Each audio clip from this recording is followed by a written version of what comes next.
folks. Lauren Riddick with our Homes and Loans podcast. And man, I'm with a very dear friend and just someone I respect tremendously, fellow coach's son.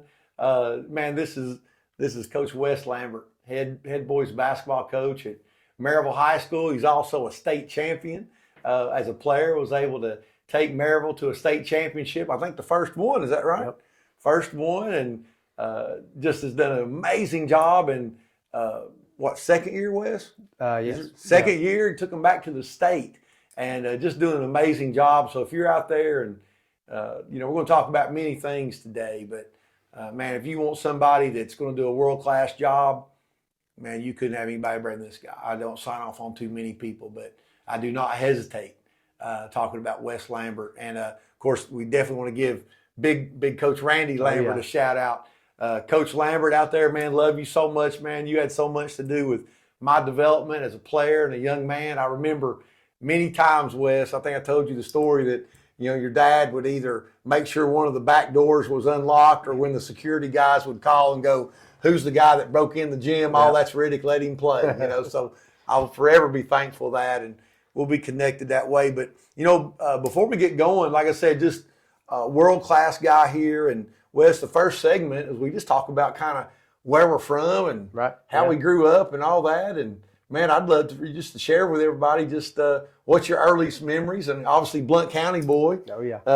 Talk a little bit about Wes and how you came into this world and all that good stuff. Yeah, I was born and raised in Maryville. Lived here mostly my whole life. Had a stint of 8 years in Nashville, but, I have been blessed with a great family. We literally lived next door to my grandparents. Street over was one of my aunts. Same street down the road was the other aunt. So coming up, okay. So within 3 minutes from each other, we'd have 23, 24 family members together eating, Sunday after church lunch and things like that. But born and raised here, loved every bit of it. Grew up going through all the Maryville City schools. Honestly, I am a poster child, I guess you would say, for Maryville City school system. I loved every bit of it. I think it prepared me for what I needed to do in the future. And then, being so close to home and getting the opportunity to go play at Maryville College for my dad was, a family dream. And just, it's unbelievable, especially when you leave Maryville. When you come back and you realize how special Blount County is. Maryville, Alcoa, all the surrounding areas. Just this foothills of the Smoky Mountains. You can't beat it. You can't beat it, and I hope I die here. Well, I'll tell you, selfishly, we have a lot in common. Both Blount County boys, and I know a little bit about playing for your dad, your dad, my dad, and mom's the referee sometimes, right? Now you were probably reviewing on DVD disc. I had the VHS disc. The mom would, Dad, well, you didn't box out? Yeah, I did. And mom's refereeing, and of course you probably heard the question, hey, are you going to be as good as your dad? Oh yeah. We hear that stuff, but maybe talk just a little bit about some of that awesomeness and some of the challenge of playing for dad, and just being around the game all your life. So, the blessing is I've been around basketball since I was born. Yeah. I'm sure I was crawling around on the sidelines while Dad's yelling at his players. I can remember after school getting dropped off at the college, and I would be there until his practice was over, and I just was, obsessed with it. I wanted to watch it. I wanted to learn it. And then when I got a little bit older and I started realizing my passion was basketball and this sport, and I wanted to see how it could affect my life, and seeing my dad as a coach and seeing my mom as a teacher, I knew that was going to, be my path. And so, getting the opportunity to play for my dad at the college level was a blessing, and it was also the hardest thing I've ever done in my life. There were moments when, being the son of the coach, you have to be the hardest worker. You can't mess up. Anytime you do something bad, it's amplified. So luckily, I'm hardwired to be the first one in the gym, last one to leave. I'm not going to get outworked. So that played to my advantage. But, there were days where dad and son just didn't mesh, right? Yeah. And honestly, it's kind of funny, but, you look back at it now, and what saved us was when we'd have a bad day, I knew within 45 minutes I'd get a call. He'd be outside my dorm. I'd go get in. We'd go down to Sonic, get a milkshake, hash it out, and then start back over the next day. That's awesome. And so, I can really, talk about how hard it was and just difficult it was. But at the same time, the moments that you get to share, with your coach in general, right? You play sports your whole life. You fall in love with your coach. Your coach is your mentor. But then when you pair with your coach as your actual dad, and it takes it to a new level. And so getting to experience, big upset wins with your dad, traveling across the nation for games with your dad, it was incredible. One thing that I sit here, Wes, just thinking, Coach Carlisle, shout out to you, Walter State. We did not get along at all. Coach, you know that. I love you, man, but we didn't get along at all. And there's those situations where, there's dang near a mutiny, so your player on one hand, and then somebody's talking about the coach. Normally it wouldn't be that big a deal. You're like, right. But that's dad. Right. So, navigating all this stuff, it's just, one of the things, and for those you don't know, Wes has got his dad talking about an ace in the hole on staff with you. That's got to be really, really cool. Just piggybacking on what you've already experienced together, man. So I love it, man. I'll tell you, now that I'm experiencing him as, on my staff, it brings it full circle. He's truly playing chess while everybody else is playing checkers, right? Yeah, totally. And his knowledge of the game is something that, I will never be able to get to. He is unbelievably intelligent when it comes to the game and how to deal with players and the stuff that you may not think about too much. But just having him there, if I don't necessarily agree with him, it's okay, right? And he's okay with that. And so somebody's asked me, what's it like having your dad on your staff with you? I said, I've been waiting for this my whole life. I finally get to tell him to shut up. Yeah, I love it, man. Well, I'll tell you one thing that I again, we could talk about your dad for 5 hours straight. He deserves every bit of it. Just love him, respect him. And I remember so many times he was there for me. I remember doing our basketball camp, and we did that Stars Tomorrow camp. And I think you came and helped me some, I believe. And but we were in a bind because we normally had it. We used to have it at Everett, no air conditioning. And we had some folks outside. It was hot. And then we went to William Blunt, and Coach Cup called me, AD at the time, and said, hey, our floors aren't going to be ready. And this was a special one because Hannah Tate, God rest her soul, we were honoring her.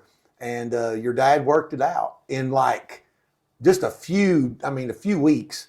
Awesome. Cleared it, worked it out. We got to have the camp there, didn't charge a dime, and it was just great, But I think one thing I want to do before we go into the next segment is what point, and you kind of alluded to it, I remember when Dad was at Porter, and I just remember the ball being big as me, and there's a time in your life where basketball has got your name on it. Mm-hmm. Do you remember a time where you just this is it? Do you remember when that was?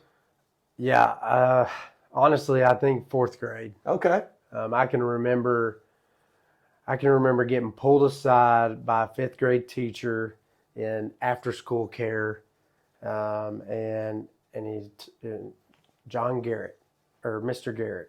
It's not John, but and he told me, impressed with the way that I played as a fourth grader against the fifth graders. And honestly, I left that day knowing that not only is this sport my passion, but it's my love. It's something that I've fallen in love with. And you know it as well as I do. You sit there and you watch your dad have so much joy. You see him in the heartbreaks. There's that roller coaster of emotions, and it's all because of a game. And then you see, for me, seeing my dad mentor hundreds and hundreds of young men, Yes. And being a father figure for them To this day. That made me want to do that as well. And so, honestly, from about the fourth grade on, I think I was old enough and kind of mature enough to understand that. And I knew I was going to do it. Man, that's great stuff. Hey, Wes Lambert, head boys basketball coach, Maryville High School. So thankful you're here, buddy, and can't wait to get into the next segment. We'll see you in a moment. I'm so excited to bring to you our Homes and Loans podcast series. It's something near and dear to my heart. I know it's going to make a positive impact in your life and someone that you know and care about. I encourage you to share this series with anyone that fits that description. I had the vision of bringing together like-minded people that are positive, that are forced for good, not evil, in different industries, different arenas of business, whether it's educators, entrepreneurs, attorneys, CPAs, financial planners, real estate professionals, and of course, mortgage professionals and beyond. This is just an amazing series. It's going to make a difference. And the idea is that we bring these folks together so that you can enjoy it and get something out of it. And we have 3 basic segments as our format. The first segment is where someone's from. Where were they born, and maybe some childhood memories that they carry to this day. Number 2, their business, how you might be able to reach them, maybe some tips and tricks that gives you a glimpse behind the curtain in what they do that can help you. And of course, how you reach them. And the third, I'm really excited about because that's where the gold nuggets come in. Those nuggets that we all call on to get through adversity. We all face adversity. And we always ask the question, hey, how do you balance your professional and personal life? And we even ask a question, who would you have coffee with? Some historical figure. But the main crux of it is, how do we get through adversity? How do you look at the glass half full and not half empty? And so many other things. So we encourage you to share this. You can go to homesandloanspodcast.com, and that's A-N-D spelled out, homesandloanspodcast.com. And you can see the whole series. Man, we hope you enjoy it.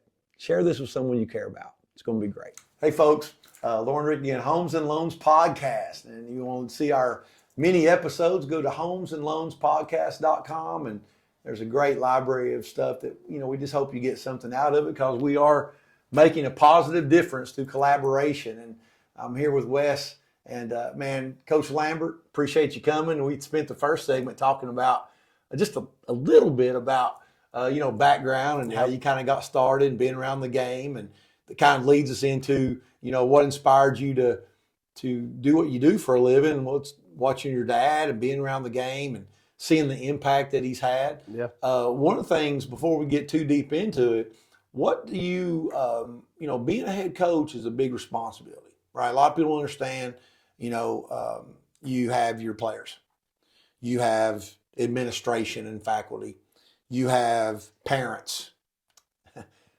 you have your coaching staff, and then you're managing all that in a way that is conducive to the greater good. That's a challenge. And you've got a young family. So how do you, I love asking this question of everybody that sits in the seat, how do you manage professional and business? Yeah. How do you do that? The first thing that comes to mind is I'm terrible at it. And it's one of my biggest struggles.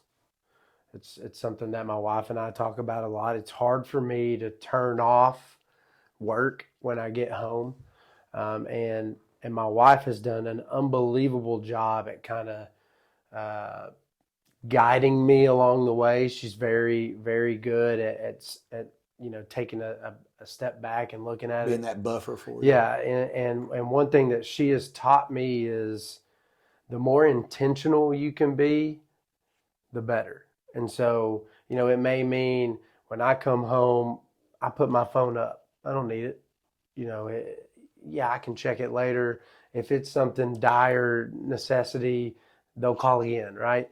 And so, putting my phone up. I've got a 2 and a 4-year old, so it's a hectic, wild young family, and so just being intentional has helped me a lot with that.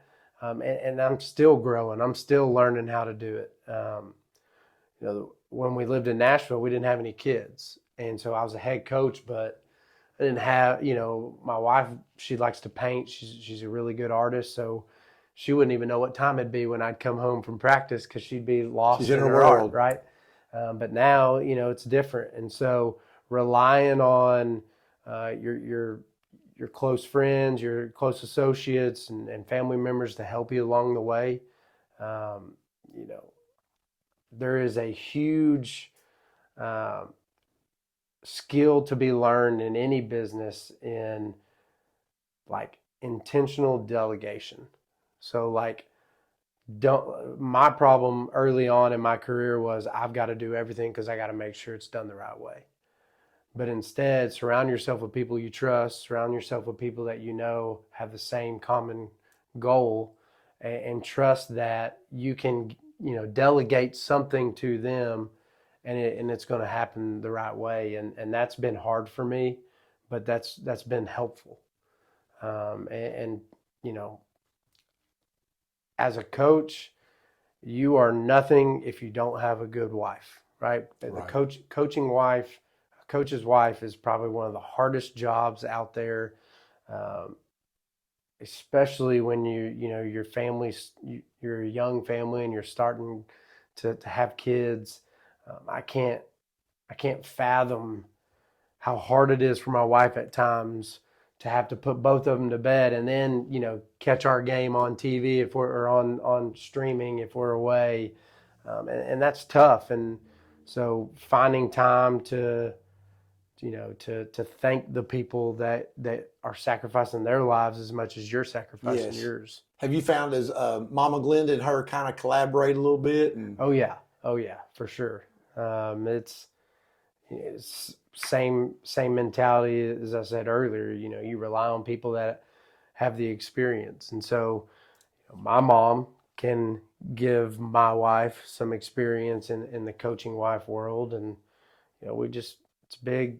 and big. Mama can probably help you, like some insight of uh, that other end. And Dad, I think that's just Oh man, yeah, I think that's wonderful. Dad. We'll get into maybe philosophy, or I don't know if we've got time for much of that, but obviously your dad has a tremendous legacy, and I know without even talking to you about it, being blessed to be on a championship team, that is special.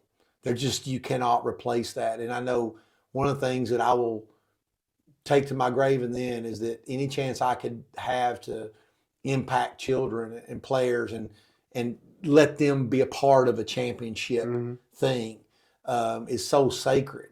And talk maybe just a little bit about the drive that you have to see that through with your kid, your players, Yeah. what you're going to do. I mean, you're young, man. I mean, I'm 55. How are you today? 34. Yeah, man. So I got you a couple decades, man. So you got You're lot of old. years to go. I'm more vintage, little brother. But when you think about that, talk about maybe what that means to you Yeah. to bring another championship back home. Because I'm gonna tell you, y'all gonna do it. I know you are. Put me on the spot there. Honestly, to answer it, I got to go back just one step. Yes. And, I give a lot of credit to my dad on who I want to be as a man, who I am as a husband, a father. But one of the main reasons I got into education is because of my mom. And she was a career teacher, taught her whole life.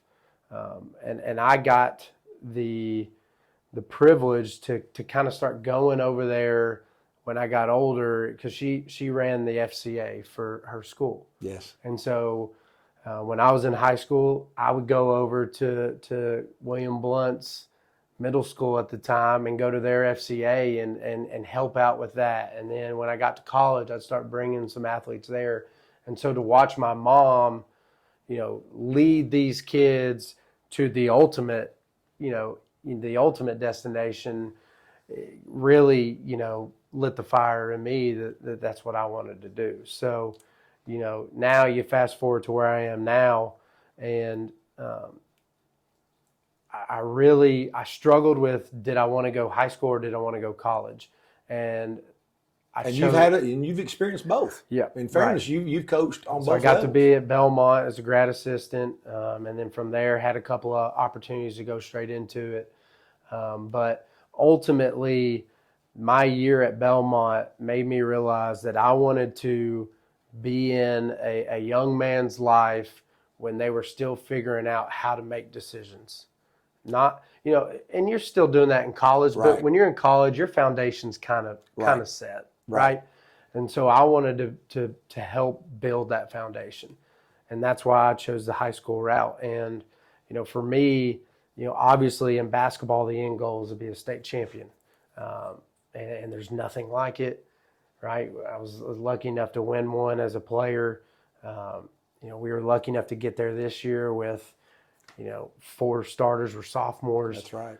So, obviously that's the end goal basketball wise, but ultimately, and this, basketball can transform your life in ways that you don't know it and could never even fathom it. And my goal, and this is what I tell our parents all the time, is when your son graduates from my program, I want them to use basketball as a vehicle to make them a productive citizen of the community, to make them a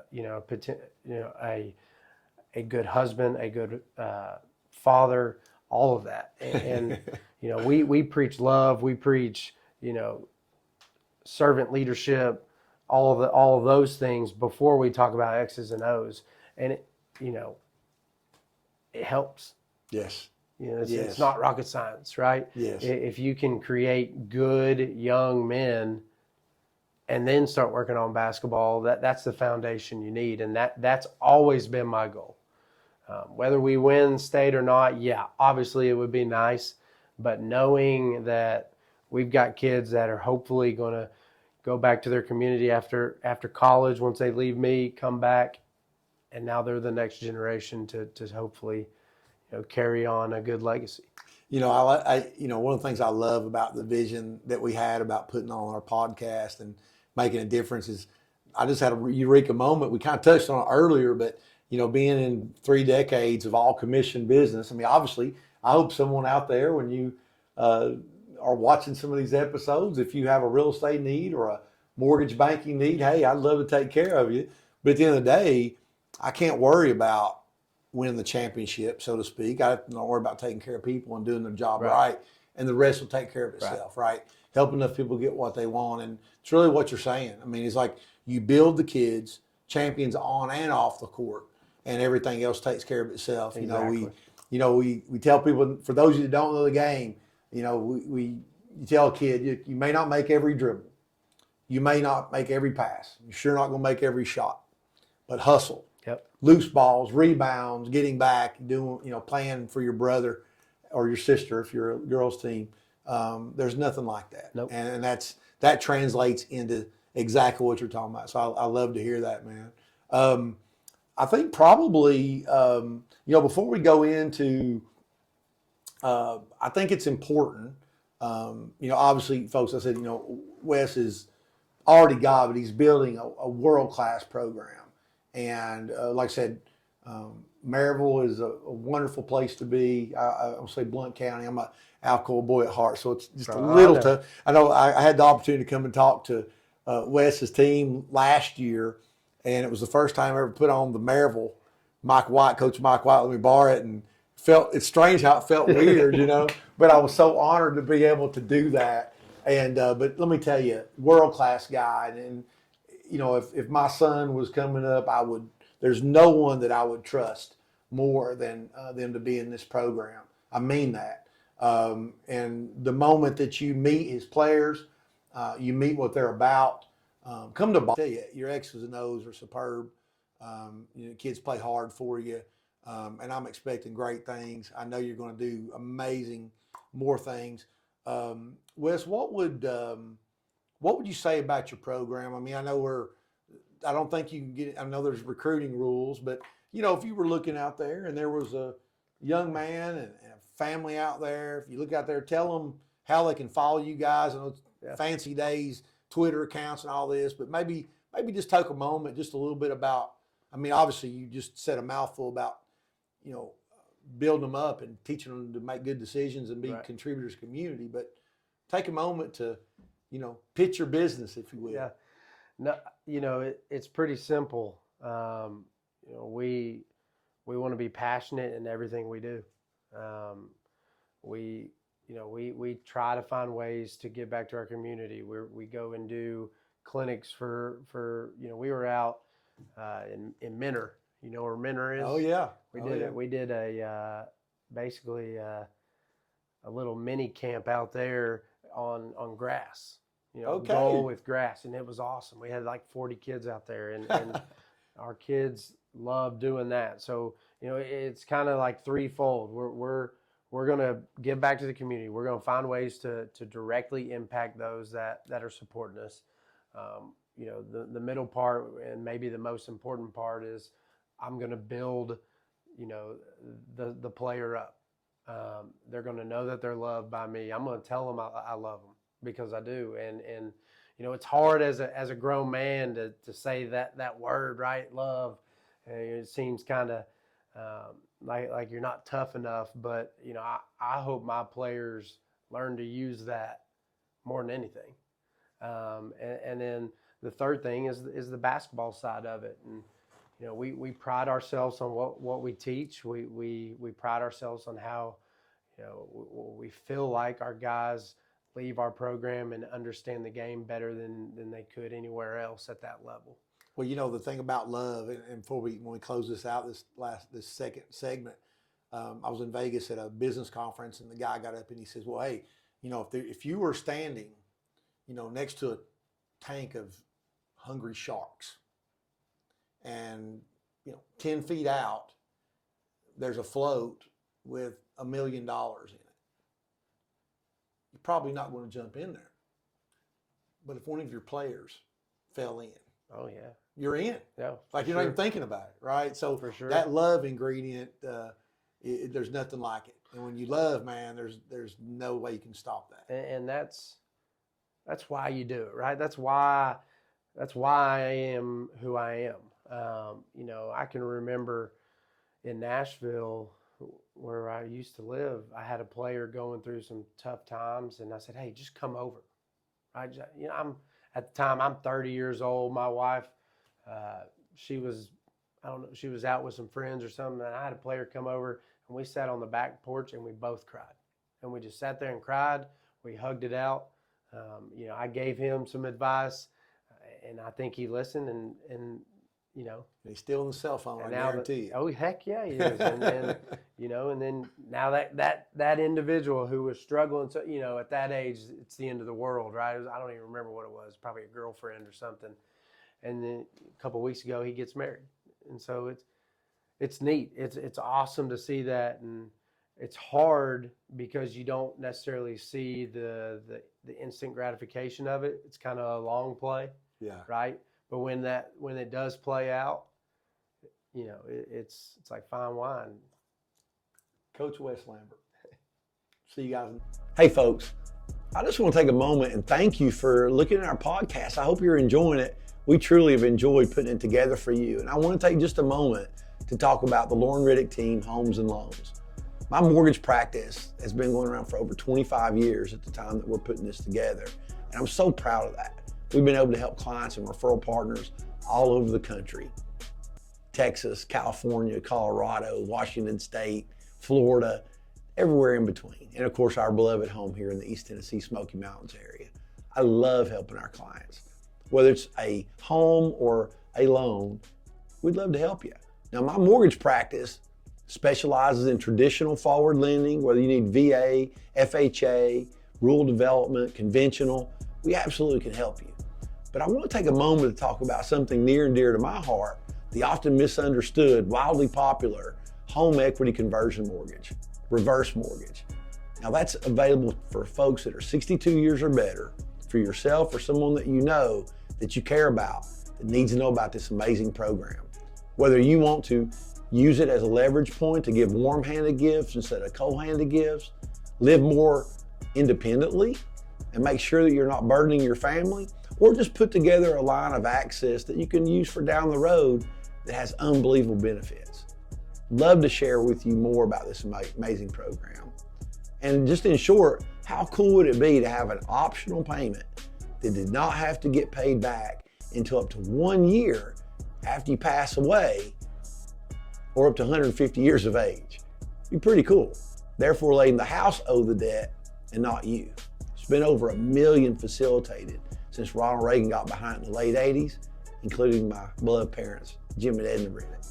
Hey, if you want to know more, go to reversewisdom.com. That's reversewisdom.com. There's a lot of good information. Or just reach out. We'd love to share more about this amazing program or some of our more traditional mortgage products, or of course, real estate as well through my lovely wife.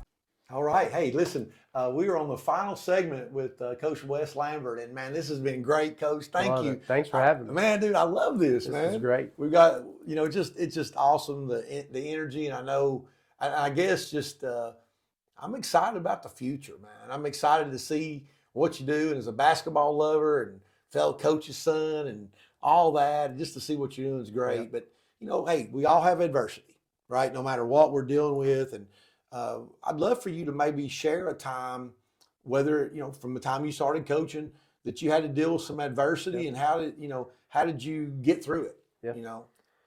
The easiest answer for me is my first year as a head coach.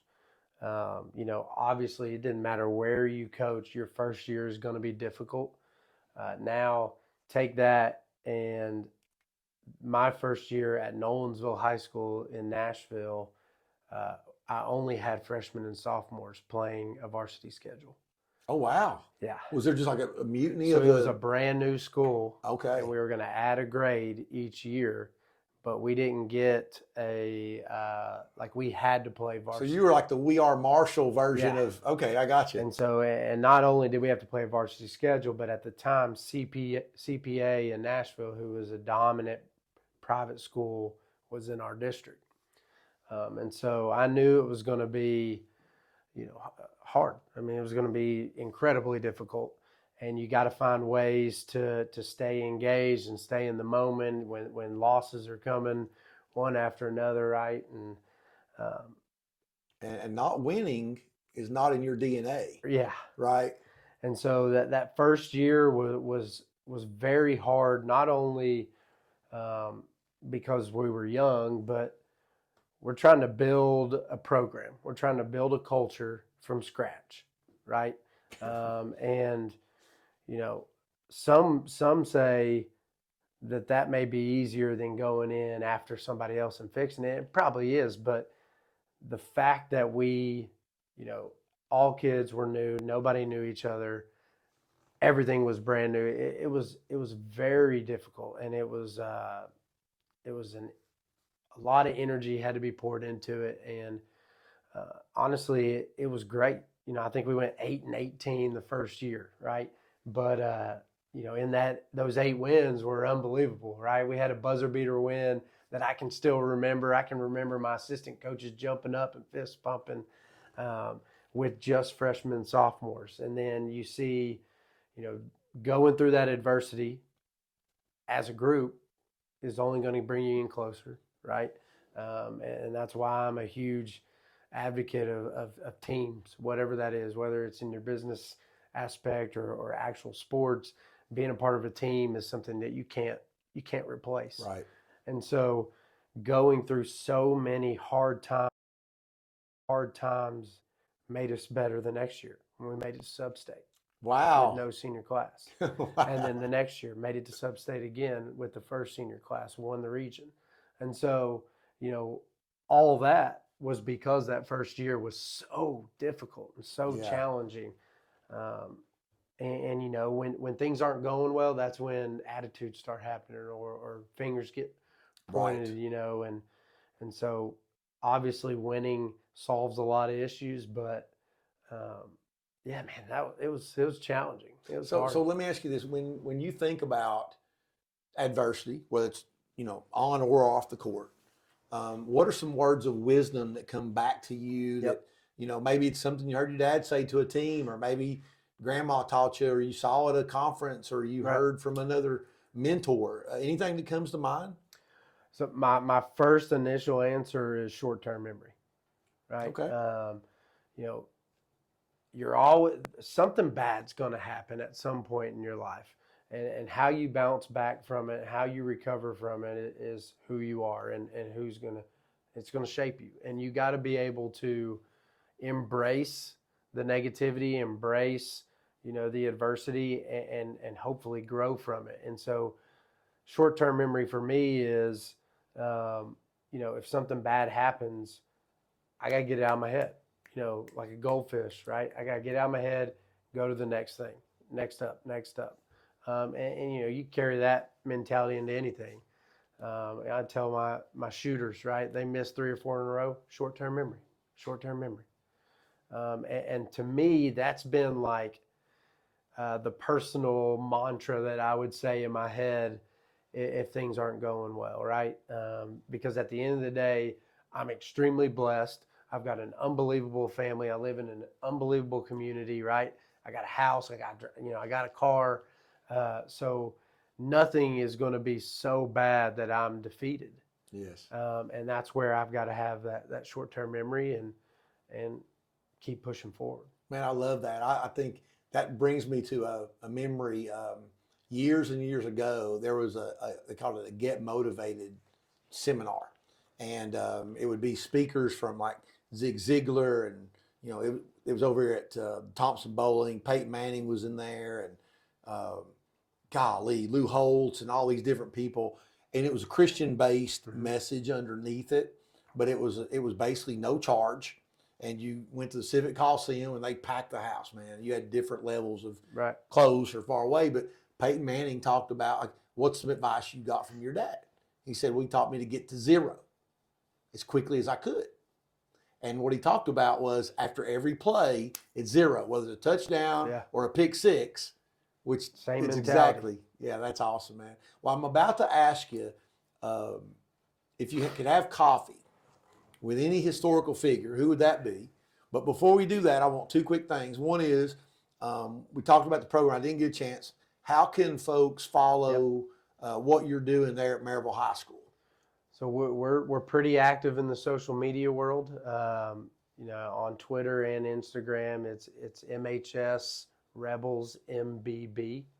MHS Rebels MBB for men's basketball. Okay. And this is the first year that we've put more emphasis on it. We try to showcase our kids. We try to show what it's like to be a part of our program and being a Maryville Rebel. And there's a lot of good content on there. And so if you get bored, give us a follow. Man, that's awesome. So before the last question, is there any good question I haven't asked you that I should? Ooh. Or anything else that you'd like to say in closing that's on your heart? That's a good question, Lauren. Honestly, and I take this from you a lot of times, and it's just showing the passion for whatever you're doing, right? And I've watched you from afar as a high schooler, now as an adult, and seeing the way that you interact with the community and bring communities within our communities together, meaning the rivalry with Alcoa and Maryville. Like you exude your passion, and I think it's contagious. So not really a question or anything like that. More just, it's an I see you. Like I see it, I appreciate it, and I hope you realize it impacts a lot of people. And thank you, man. Yeah. I appreciate it. I give God the glory, right? They say ego is edging God out, and neither one of us want to go that route, you know. So it's good. Well, who'd you have that coffee with, Wes? All right, I'm gonna keep it in the same basketball realm. All right, and it's Kobe Bryant.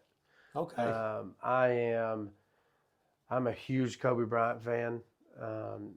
I know he was probably a terrible teammate to be with, but You know what? I'm gonna tell you. I don't think so. I think for Lauren, Wes Lambert, I Lauren would have Riddick, loved it. I would have loved he it. would have loved us. Yeah. Because we're going to go to war. Yeah, we're going to work. Right. We're gonna but work. if you're not bringing your lunch pail, yeah, your ass you're ain't gonna gonna hate like it. it. Yeah. but what I love most is, and it's my favorite quote. And Kobe sitting in his locker. This is towards the end of his career, and the reporter says, Kobe, how do you do it? Every day you come in, you're almost twice as old as some of your teammates, and you still outwork them. And he said, I only know one speed, and it's blackout. And the reporter says, blackout? What do you mean? Elaborate. He says, I go so hard, I physically try to make myself black out. And when I heard him say that, it blew my mind. I don't know if I've ever been in that type of scenario before, right? I don't know if I've ever pushed myself to the limit and further to black out. And then I started thinking, why not apply that to every aspect of my life, right? Am I being a good husband? I need to be going blackout, right? I need to be, more than 100%. Am I being a good father at home, right? Am I a good coach, good teacher, whatever it may be? And so that one, conversation Kobe Bryant had in the locker room with a reporter has stuck with me for the rest of my life, and I would love to have coffee with him. I mean, are you kidding me? Man, it's Kobe. Coach Wes Lambert, my brother, my friend. Thank you for all you do. Thank you for coming. Thank you, folks. Hey, we appreciate you making a difference through collaboration. Much love. Great job, buddy. Thanks. 8 years. I've had my reverse wisdom for about 8 months. 12 years. 12 years. My reverse wisdom for 3 months. I've had my reverse wisdom for 4 months. I guess on about 5 months. I think it was 2013 or 2014. That'd be what, 11 years? Yeah, 12 years? 11 years, but Bab, how long have you had your reverse wisdom? 2 years, I think. I've had my reverse wisdom for 1 year. Mine for 10 years. Reverse wisdom for 5 years. Hi, we're Bev and Fred Wagner. We came to Tennessee about 17 years ago, and Lauren was our go-to guy. He was dependable. He was helpful. He fixed everything. He was awesome to us, and we have been with Lauren for 17 years. In the last couple of years, we realized that we could get involved with this reverse mortgage, and we've been very happy about it. With our extra money, just last year we celebrated our 50th anniversary and went to Alaska without the financial worry of it, and it's been awesome. And Lauren's been awesome. We love him. So we encourage you to all come aboard. Okay, I'm Jerry St. Clair. I've had a reverse for about 10 years. Me and my wife Mercy. It was one of the best things we ever did. Lauren and his team are great to work with. We've been able to live in our dream house for all these years because of this reverse, and I would do it all over again. Thanks.